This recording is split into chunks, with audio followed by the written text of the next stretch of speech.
Good evening. Once again, you're listening to the Hour of the Time, and I'm William Cooper. And I got to tell you, things are happening all over the place.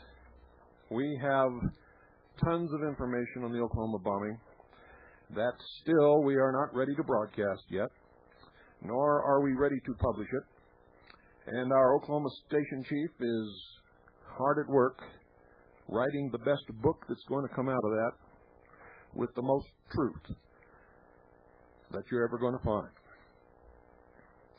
We generated in the intelligence service approximately 3,000 pages of reports from our operatives in the field. That's not counting the evidence and the newspaper articles and the reports such as those made by Brigadier General Benton K. Parton and others. So when we finally release what we have, ladies and gentlemen, it will be the definitive assessment of what actually happened there. As you're finding out, we were right about the Weaver incident. We were right about the Waco incident. And we were right first before anybody else, and we were the only ones who broadcast the truth first before anyone else. And we are absolutely 100% right about the Oklahoma Federal Building bombing, and we were the first to tell you the truth about that. In fact, we were the first and the only ones who found Brigadier General Parton. We were the only ones who broadcast the fact that there were 2 explosions.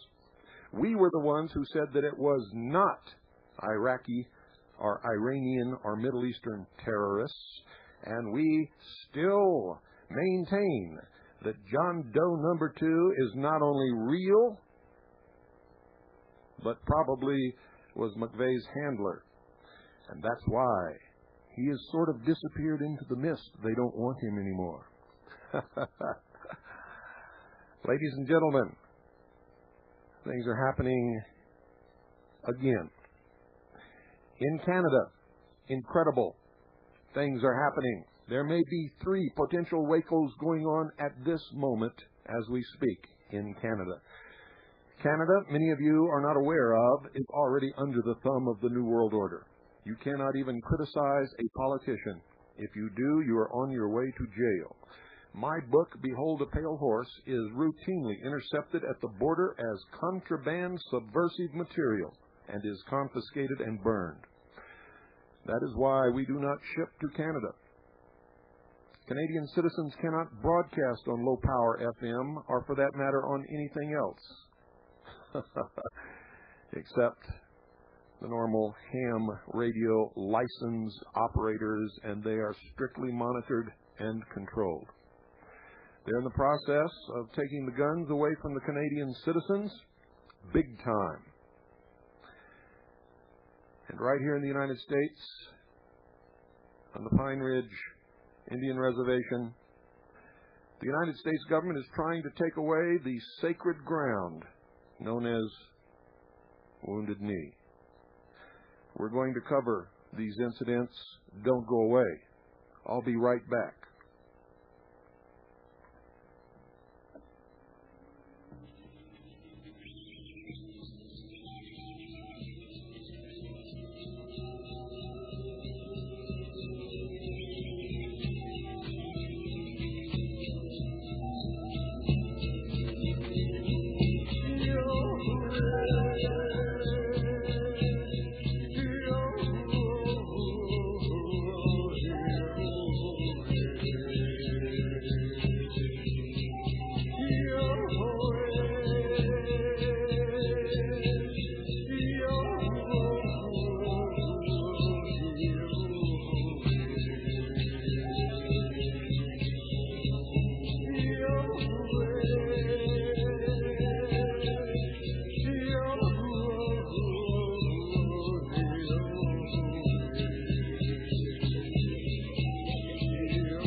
As we speak, ladies and gentlemen, Native Canadian American Indians are under siege in 3 locations in the nation of Canada. 3 areas of Canada, ladies and gentlemen. 3 areas occupied legitimately and legally by Canadian Native American Indians are surrounded and under siege by Canadian mounted police and military,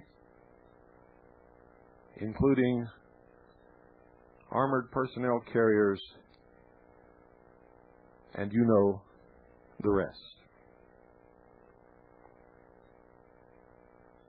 The 3 areas are British Columbia in the Gustafson area. An armed standoff is in progress. In Ontario, there are incidental shootings taking place right now. And another incident is occurring in Nova Scotia. We have confirmed that shootings are taking place, that Indians are being killed and wounded. Indians are surrounded in places. There is a news blackout. The Canadian government is denying everything so that the world community does not know what is happening.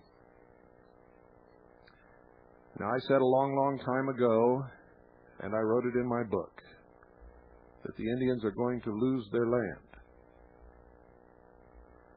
You see, when they thought they were giving the Indians the worst areas to live on in the nation, they were actually giving them the land that had the most natural resources underneath the ground. And now they want it back. It's not only happening in Canada, ladies and gentlemen. There are things going on in this country which I will cover later in the second half of this broadcast. When people are dying, they come first in my book.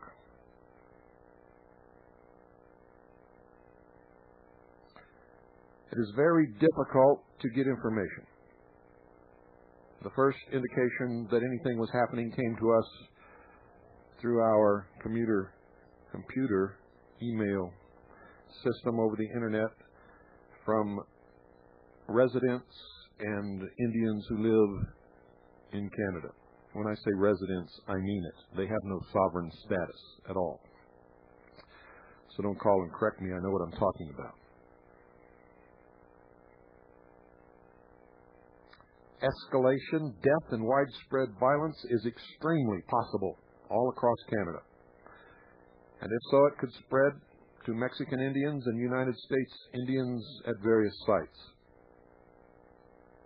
The British Columbian situation already in the Gustafson Lake area is another waco. It's already happening. And it is waiting to explode with the same type of ending. These incidents involve land rights, ladies and gentlemen, sacred burial grounds, and the extermination of Indians versus political, economic, and military self-interests of greed and power. It's the same old story.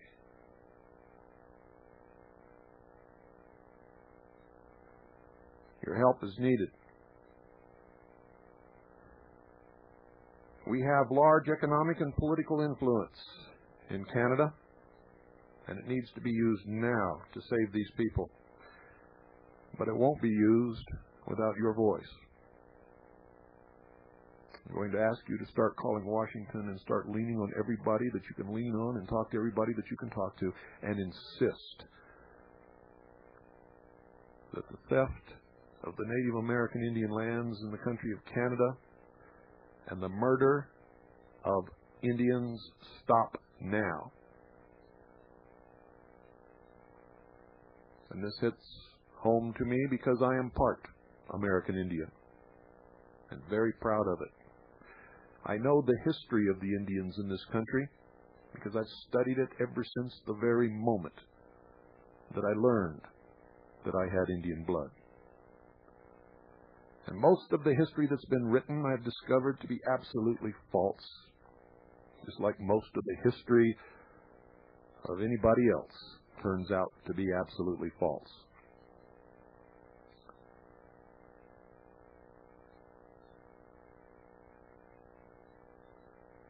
Something must be done, and it must be done now.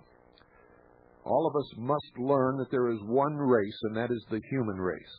And anybody who thinks otherwise will soon be pitted against those of another color or another race who also believe as they do.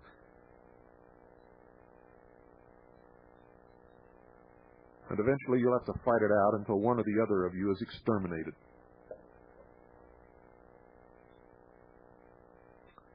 And I think that is absolutely pathetic.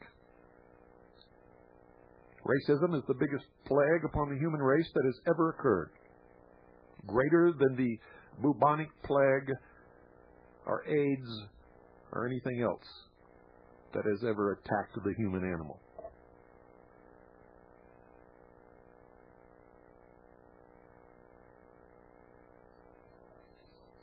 Now I'm going to continue with this because you need to know about it.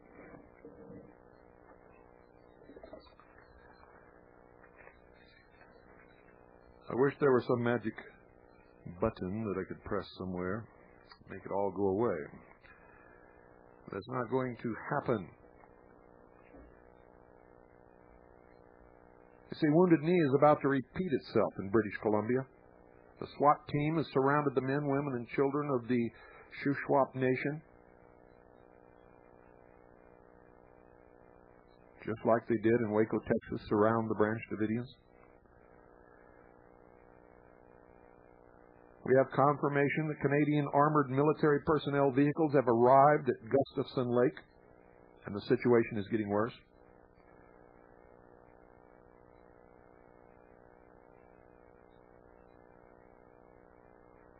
Mediators have been denied access to the Royal Canadian Mounted Police, and the British Columbian Premier Mike Harcourt and the use of the Royal Canadian Mounted Police and 40-member SWAT team and now armored vehicles occupied by military personnel does not demonstrate, ladies and gentlemen, any commitment from Premier Harcourt or the Canadian government to seek any kind of a peaceful solution to the situation. The defenders of Gustafson Lake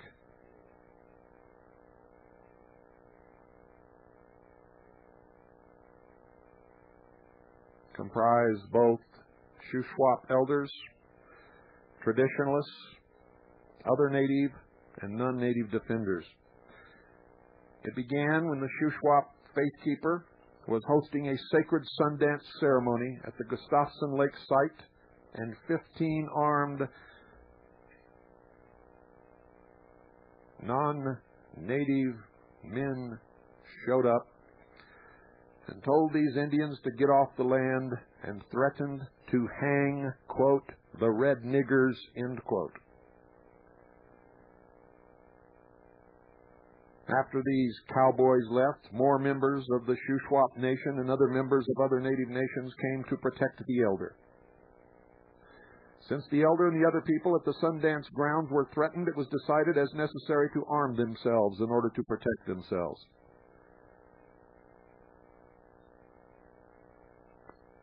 Now the situation has escalated.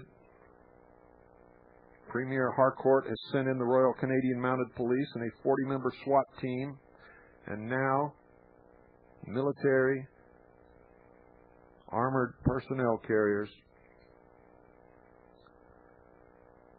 Harcourt has made public irresponsible statements which have falsely described the Gustafson Lake defenders as cult followers. They are Native American Indians practicing their traditional religious ceremonies on their own sacred ground. Chief Saul Terry, President of the Union of British Columbian Indian Chiefs, has stated, quote, the positions expressed by the Sundancers on their nation's sovereignty and aboriginal title and rights are not extremists. They are shared by many Indian peoples across this province of British Columbia as unceded Indian land, end quote. And he goes on, our nation's ownership of their respective territories, our aboriginal title has never been extinguished. We are not squatters or trespassers in our homelands. End quote. The latest information that we have is that the defenders at Gustafson Lake are prepared to die in defense of the land. They are fearful that the Royal Canadian Mounted Police and military will move in and massacre the native and non-native men, women, and children who are defending their right to practice their religion on their sacred land. The non-native defenders are local residents and others who are sympathetic to the plight of the Indians.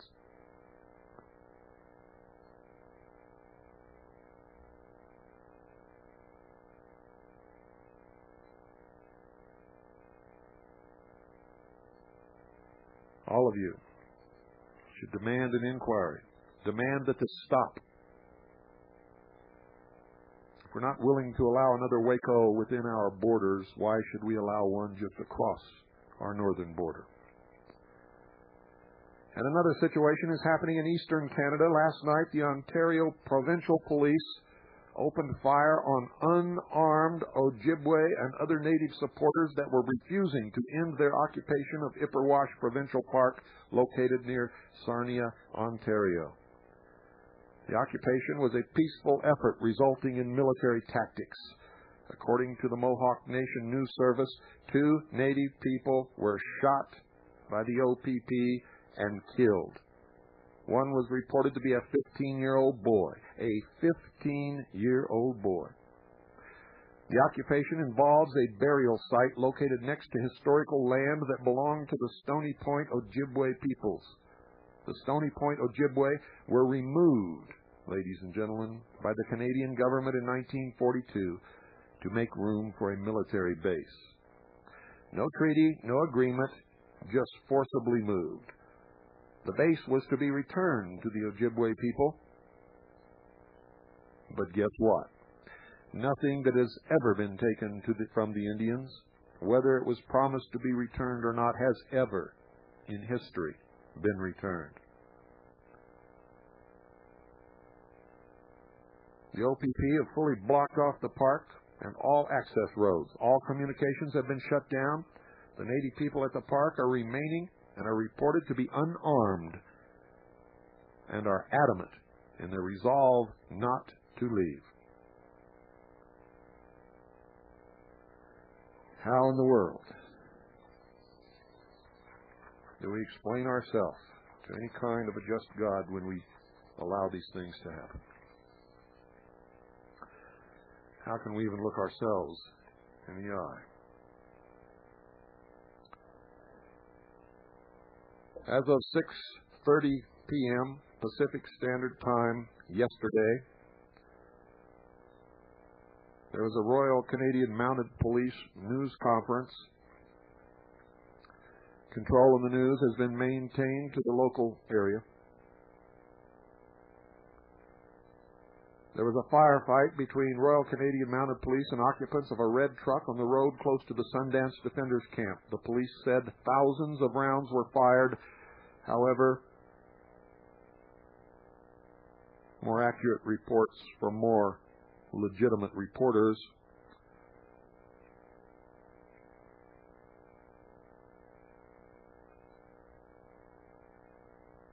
tell us that there were only about 40 or 50 shots actually fired.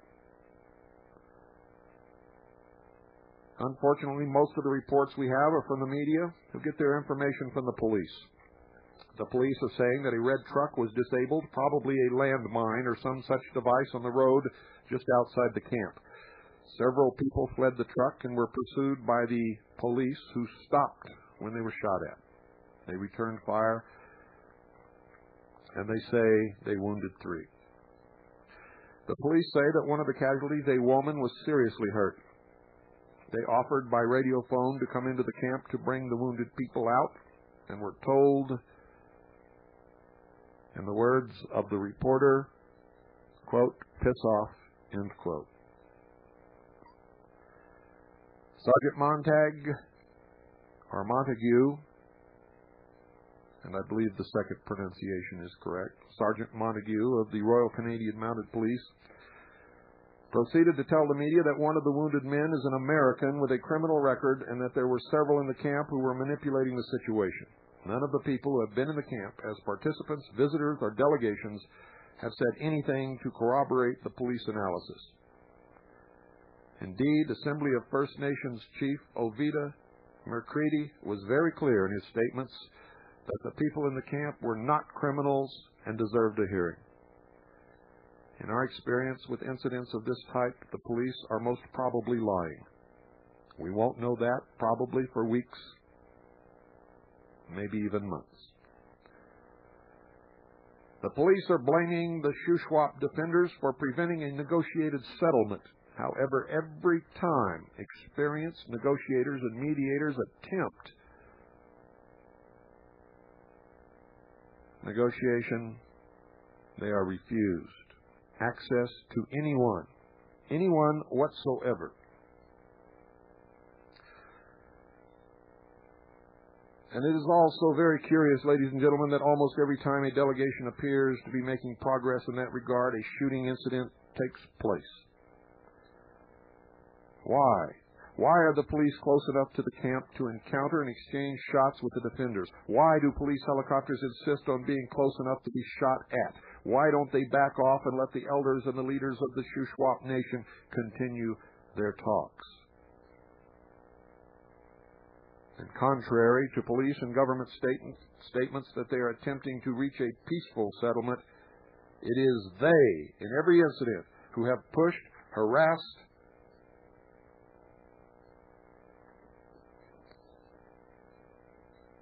and provoked, and yes, even terrified the defenders. The police are extremely well armed, complete with bison armored vehicles and very mobile. The defenders are few in number and are trapped within the closing ring of police armaments. And ladies and gentlemen, the people in the red truck were just going after water.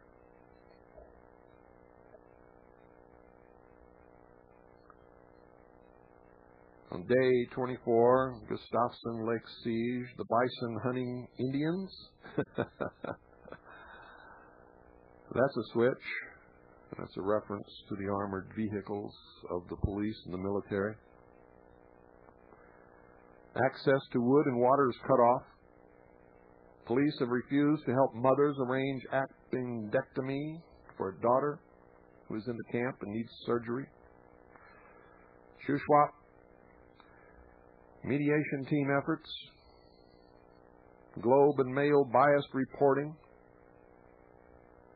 hundreds paying tribute to Dudley George, shot by Ontario Provincial Police, counsel for the defenders Bruce Clark in Supreme Court on Tuesday, and there's a call for an independent, impartial international forum, which I don't see any evidence will ever be forthcoming.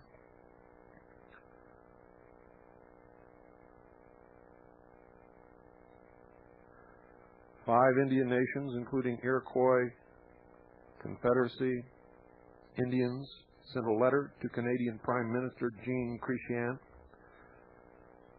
Bruce Clark sent a letter to the Carter Center asking for their intervention to broker a solution. The Forest Action Network and Nuxalk hereditary chiefs have joined forces to stop clear-cut logging of ancient forest land at Fog Creek on the west coast of British Columbia in sympathy with those who are under siege.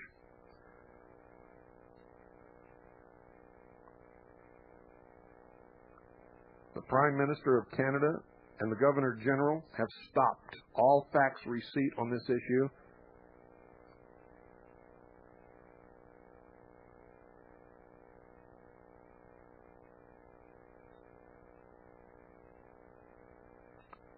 If you'd like to phone the Prime Minister in Ottawa, Canada, his phone number is area code 613-992-4211. That's 613-992-4211. The Minister of Justice in the Parliament buildings in Ottawa, Canada, his phone number is 613-947-5000. 613-947-5000.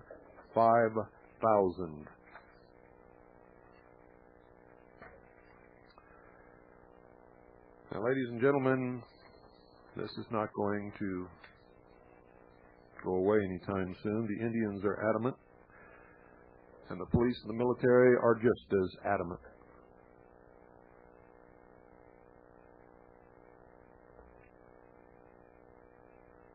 I don't know what the outcome will be, but I will tell you this. If we exert enough public pressure, it will not be another Waco. If we do not, the chances are that a lot of people will die. And I don't think there's any reason to allow that to happen. Nor do I think, as good, decent people, we should let it happen. A border is a line drawn on a map. These people are Americans just as sure as I am an American.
Our sponsor, ladies and gentlemen, of the hour of the time is Swiss America Trading.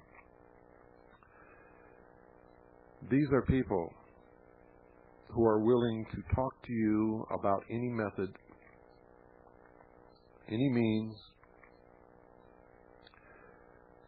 that you may be able to get your hands on some real non-confiscatable, non-reportable hard assets, real money. Real money, not the phony stuff that you're carrying around in your wallet, but real money. The Constitution makes an incredible statement, and it's the most visual and overwhelming proof that I can show anybody who will instantly understand with no further prodding necessary that the Constitution for the United States of America is no longer in force. You see, it says very clearly, no state shall tender in payment of debt anything other than gold or silver coin.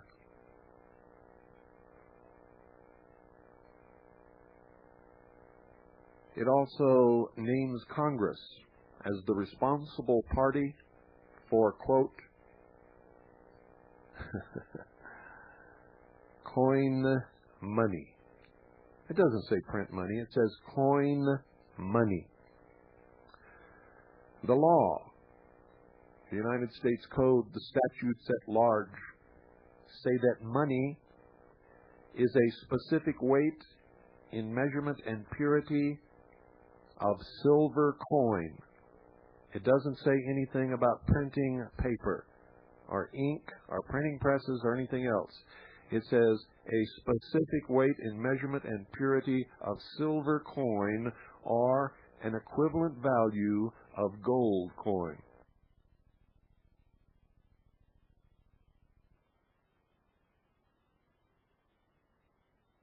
Now, let me say that again just in case you missed it.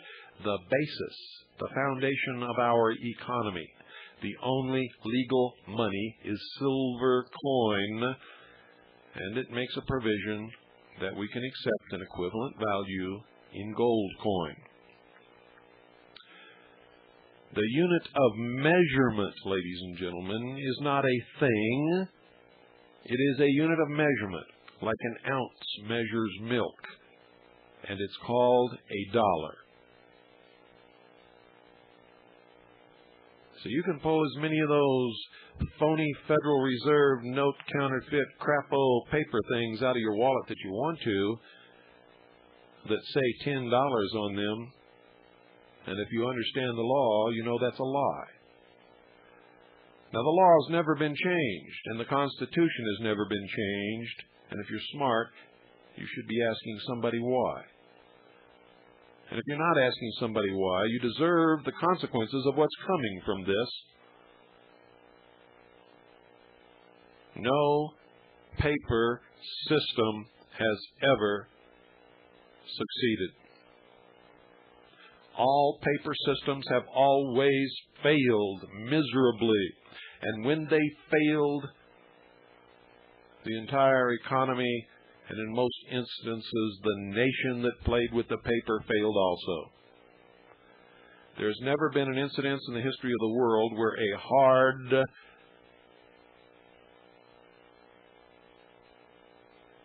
silver or gold coin-based economy has ever failed. When the buffalo chip hits the fan, ladies and gentlemen, you'd better have some real money, because there's nobody in the world that will even give a second glance to what you've got in your pocket now. If you don't have real money, you're down the tubes. Call 1-800-289-2646. Tell them that you're a listener to the hour of the time, and you'll be given VIP treatment. Tell them that William Cooper sent you. Thank them for sponsoring this broadcast, because if they didn't have the guts to do it, there's nobody else out there that has the guts who will. And where I might keep it going for a while, I could never sustain it forever. And the tendency of patriots not to promote their own causes tells me that you would not be listening to us long. So call 1-800-289-2646. Give them your business. They give you this information. And over the last 4 years, we have imparted more information, ladies and gentlemen, worth more money than any of you combined have ever earned in your lifetime. 1-800-289-2646.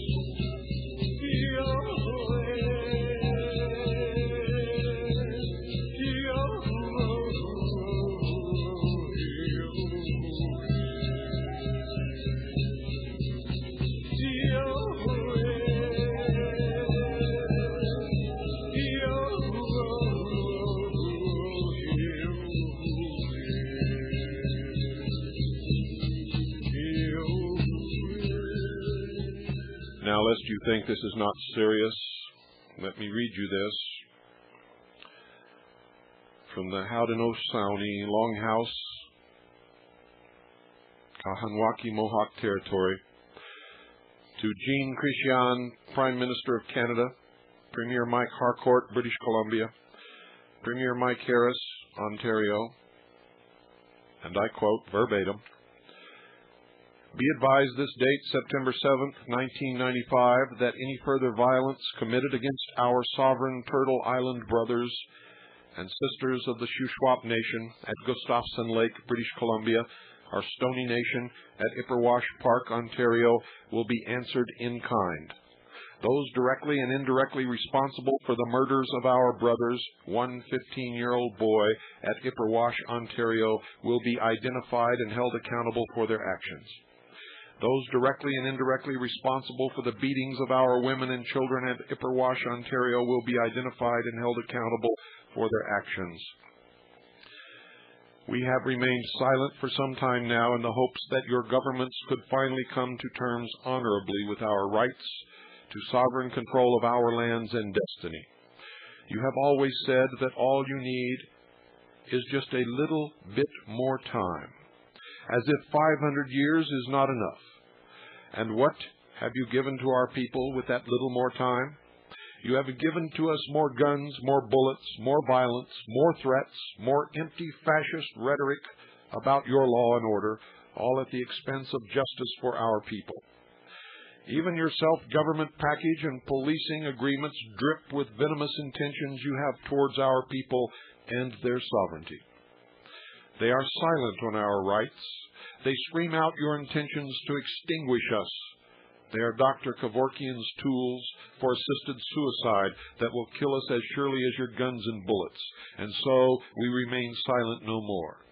And so we advise you that we will not stand idly by while you continue to brutalize our people. For the civilized record, first comes the truth, then comes justice, then comes the mutually nourishing strength that leads to a living law and order. Only in a brutally repressive fascist state does law and order stand alone, like police state tanks and bullets. The latest victims of your fascist state are Dudley George, shot in the back, Nicholas Cottrell, 15, unarmed, executed with a bullet to the back of his head. Signed by the Mohawk Nation's Six-Nation Confederacy, Kanawaki Territory.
And now, what's happening in the United States?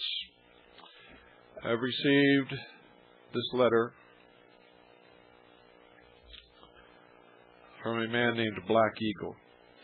I'm writing on behalf of my Lakota family and friends who live on the Pine Ridge Reservation in South Dakota, specifically the traditional community members near Wounded Knee. There's a bill currently in committee in both the Senate and House that would turn our sacred memorial and site of Wounded Knee into a national park, removing the land from the reservation and placing it in trust of the U.S. government.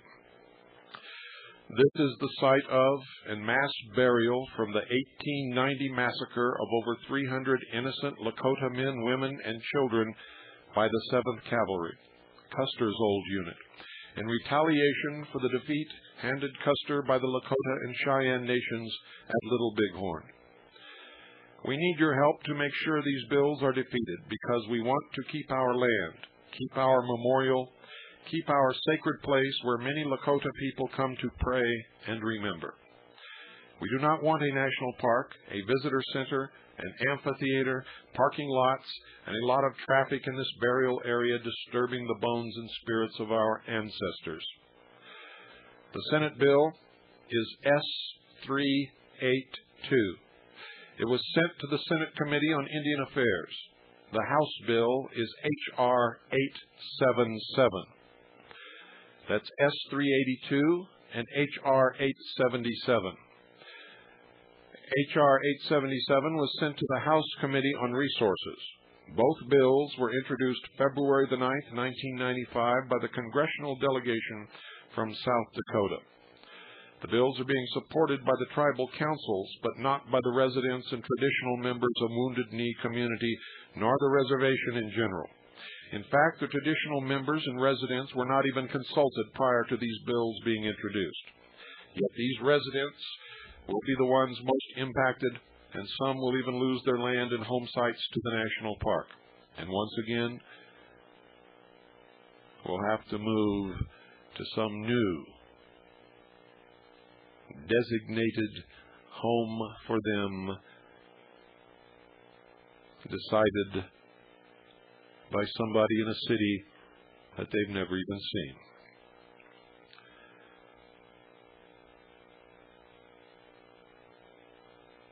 Please join your voice to ours. I can send you more information if you would like. And he gives the names and addresses of the Senate and House committee members, and he signs it Black Eagle.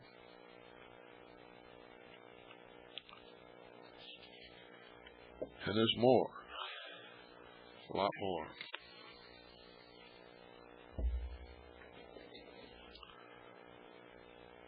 Black Eagle also sends this, and it was written by Black Eagle and Gerald Ice, The Murder of the Wind of Peace, it's entitled. It was the 29th day of the moon of popping trees, December 1890. Peace was sleeping within the warm winter wind under the murderous eyes of Gatling and Hotchkiss guns, which were dug into the ridges above the Lakota encampment. Chief Spotted Elk, Bigfoot was the name soldiers gave him, flying the white flag of truce within his encampment, was dying from pneumonia. His people were dying from fear of the white soldiers who had come to take revenge for the defeat of their unit, the 7th Cavalry, at Little Bighorn, in the moon when the chocacherries are ripe, June 1876. All the soldiers needed was the smallest excuse to begin the massacre. A single shot, according to a reporter on the scene, was fired from the soldiers, and with that the smallest excuse was manufactured.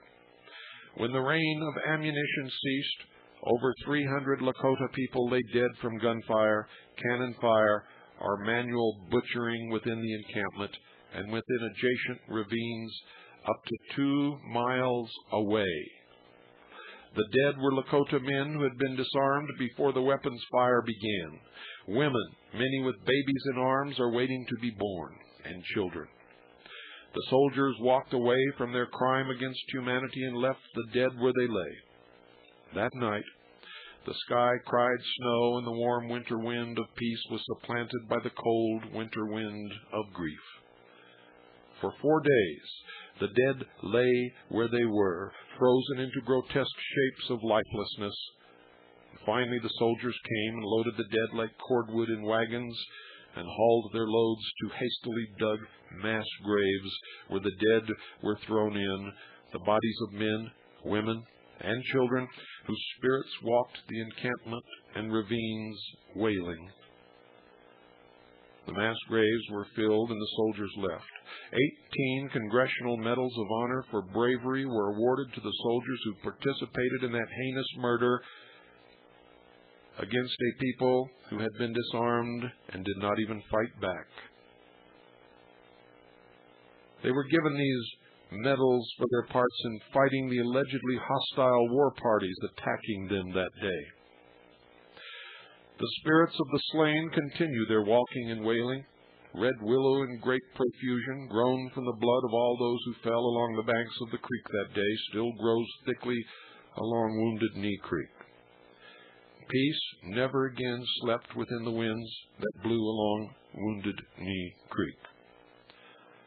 The massacre of Wounded Knee became a symbol for my people, the Lakota Nation, of the lies and deceit of the Great White Father in Washington and the United States government. Their words of encouragement and promises of help and peace were seen for the malevolent intent hidden behind the facade. As more and more land promised to us forever was taken away on the whims of Congress, our place to live became smaller, and our pain and confusion grew. The mass graves at Wounded Knee became a symbol to us to never forget and never to trust again. The voices of our slain relatives can still be heard, crying out from soil, the waters, the air, and we vow time and time again to never forget, to be strong, to help our nation heal, and to live well again.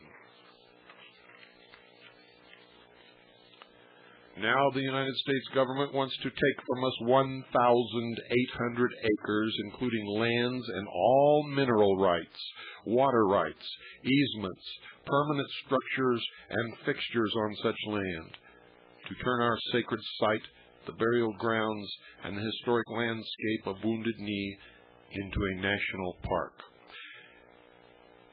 The government claims that it wants to do this so that it can express its commitment to acknowledge and learn from our history, including the Wounded Knee massacre, in order to provide a proper foundation for building an ever more humane, enlightened, and just society for the future. Quoted from the enabling legislation. And I, William Cooper, say if that's what they say in the enabling legislation, then no one has ever learned anything from history. To do so, the U.S. government wants to remove and relocate any individuals and families living within that 1,800 acres and restore the landscape to the government's vision of 1890 historical conditions.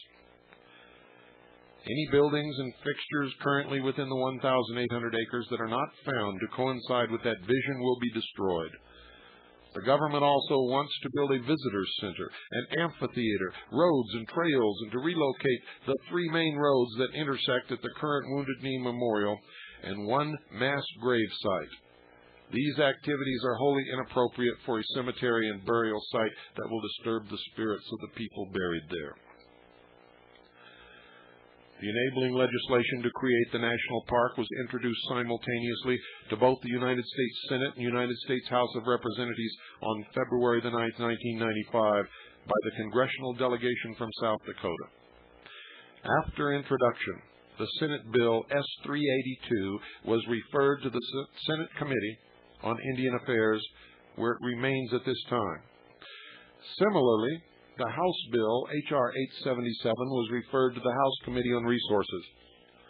Then on February 15, 1995, H.R. 877 was referred to the House Subcommittee on National Parks, Forests, and Lands, where it remains at this time.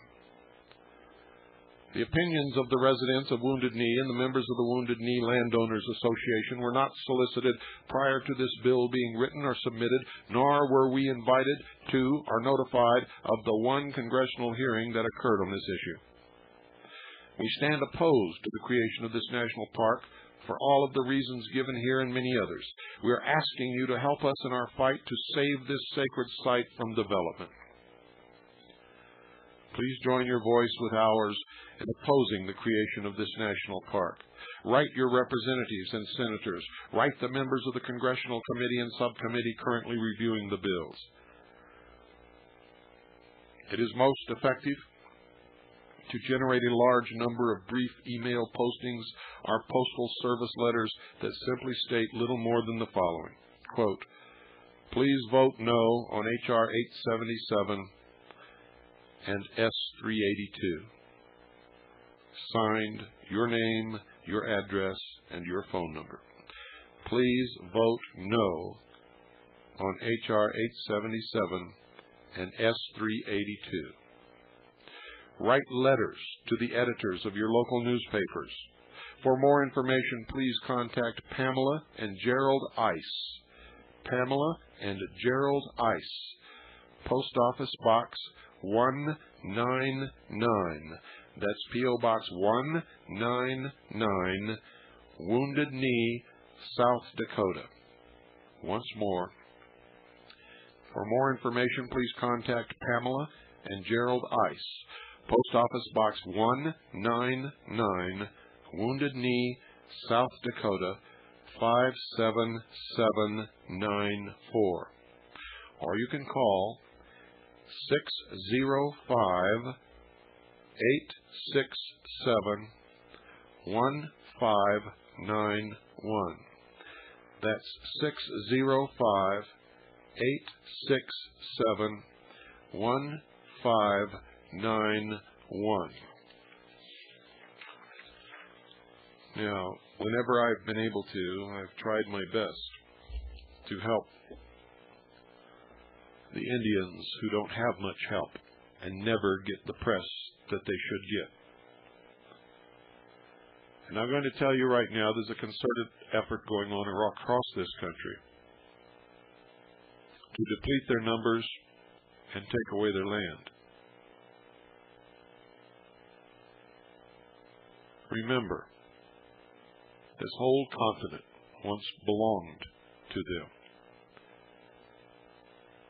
I'm not so foolish as to think that anybody's ever going to give it back to them, nor at this stage of the game do I think that that would be a desirable thing to do.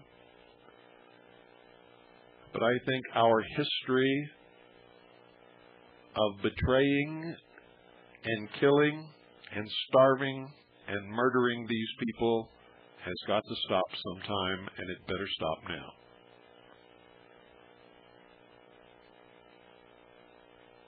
Haven't we stolen enough from them?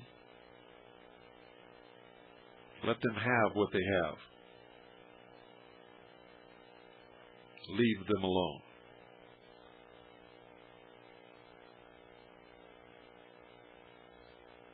I would appreciate your help in this, ladies and gentlemen. Not too long ago at Pine Ridge, the United States government told those people that they had to have all their children vaccinated in a blind test for hepatitis A and hepatitis B. When I heard that, I went through the roof, because all the testing that has ever needed to be done was done on hepatitis A and B vaccine years and years ago. The only reason to con these people into accepting such a test is if they were going to give them something else in that vaccine. And so I communicated with the people at the Pine Ridge Indian Reservation, and I sent them copies of my book, and I told them to read specifically the chapters concerning population control. And they refused to allow their children to be vaccinated in the blind test. And they survived that attempt. In another incident just not too far away in the state of New Mexico, Indians came to me and told me that people were getting sick on their reservation and their hair was falling out. When they told me their hair was falling out, I knew that they had radiation sickness, but the government and the local officials denied it. We sent intelligence service members to the reservation to look for possible sources of radiation, and they took Geiger counters with them. They found shallow metal dishes in the streams. In the center was welded a very small diameter rod which stuck up just above the water. When they pulled these rods up, they saw that the metal dish contained small round pellets which caused the needle on the Geiger counters to jump right off the scale. So I know exactly what I'm talking about, ladies and gentlemen. We showed the Indians what to look for, and they eliminated these things from their property and buried them very deep. No help could be had from any official person whatsoever. Think about these things, and think about the world that you want to leave for your children, and then get up off your butts and do something with me and everybody else who really cares about the human race, the only race that there is to care about. Good night, and God bless you all.